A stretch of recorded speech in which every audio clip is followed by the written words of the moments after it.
India गठबंधन में होने जा रहा बहुत बड़ा खेल। यूपी की सियासत की महारानी ने भर दी हुंकार, अपने जन्मदिन पर करने जा रही बहुत बड़ा ऐलान। सियासी गलियारों में कई दिनों से चल रहे कयास पर मायावती ने लगाया पूर्ण विराम, अपने जन्मदिन पर इंडिया गठबंधन में होने जा रही शामिल।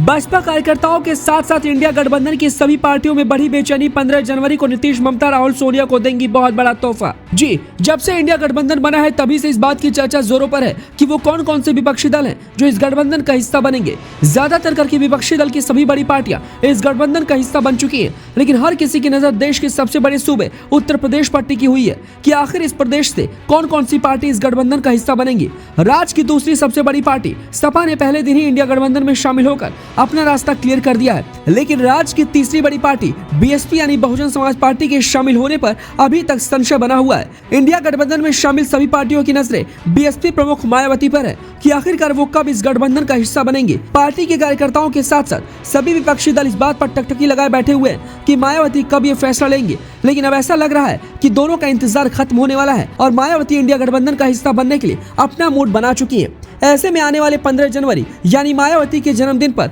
इंडिया गठबंधन में यूपी की तीसरी सबसे बड़ी पार्टी बीएसपी भी शामिल हो सकती है। दरअसल हाल ही में संकेत मिले हैं कि मायावती ने बिना किसी का जिक्र किए कहा है कि कब किसको और कहां जरूरत पड़ जाए कुछ कह पाना मुश्किल है।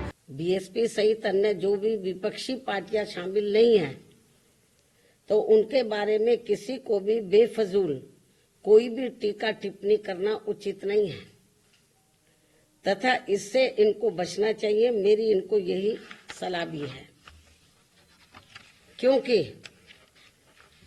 भविष्य में देश व जनहित में कब किसको किसी की भी जरूरत पड़ जाए ये कुछ भी कहा नहीं जा सकता है। अर्थात फिर ऐसे लोगों को व पार्टियों को भी काफी शर्मिंदगी उठानी पड़े, ये ठीक नहीं है। और इस मामले में खासकर समाजवादी पार्टी इस बात का जीता जागता उदाहरण भी है। वहीं बसपा सांसद मलूक नागर ने भी दावा किया है कि मायावती को पीएम उम्मीदवार घोषित किए बिना इंडिया गठबंधन का कुछ नहीं हो सकता। उसकी माफी मांगे, प्रधानमंत्री कुमारी बहन मायावती को डिक्लेयर करें और 13.5% हमारा वोट जो यूपी में 40 के करीब एसपी और आरएलडी को था और जो 44 के करीब बीजेपी को था, हमारा इधर मिलेगा। कांग्रेस का 1.5% मिलेगा। यूपी में बिल्कुल एकदम नए नजारे होंगे। 60 से ज्यादा सीटें गठबंधन की आएंगी और पूरे देश का जो 20-22% दलित वोट है इकट्ठा होकर आके आएगा और एकदम 100% बीजेपी को फिर हराया जा सकता है, नहीं तो कुछ दिख नहीं रहा है।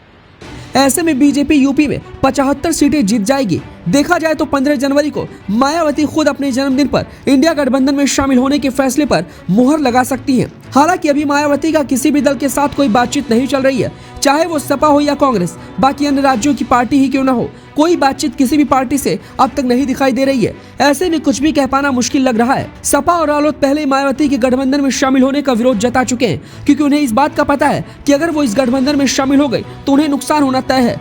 इंडिया गठबंधन की बात की जाए तो अभी तक कुछ भी क्लियर नहीं हो पाया है। इस गठबंधन में शामिल सभी पार्टियां अलग थलग चल रही हैं, सभी के अलग अलग रास्ते हैं। सीटों के बंटवारे को लेकर के भी माथापच्ची होना तय माना जा रहा है। वहीं बीएसपी प्रमुख पहले ही कह चुकी हैं कि वो अकेले चुनाव लड़ना चाहती हैं। ऐसे में देखा जाए तो मायावती का इंडिया गठबंधन के साथ जाना मुश्किल लग रहा है, लेकिन फिलहाल कुछ कह नहीं सकते और इन सभी सवालों का जवाब आने वाले 15 जनवरी को हम सबको मिल जाएगा। वैसे आपको क्या लगता है कि क्या बीएसपी मुखिया मायावती इंडिया गठबंधन में अपने जन्मदिन वाले दिन यानी 15 जनवरी को शामिल होंगी? कमेंट कर जरूर बताएं।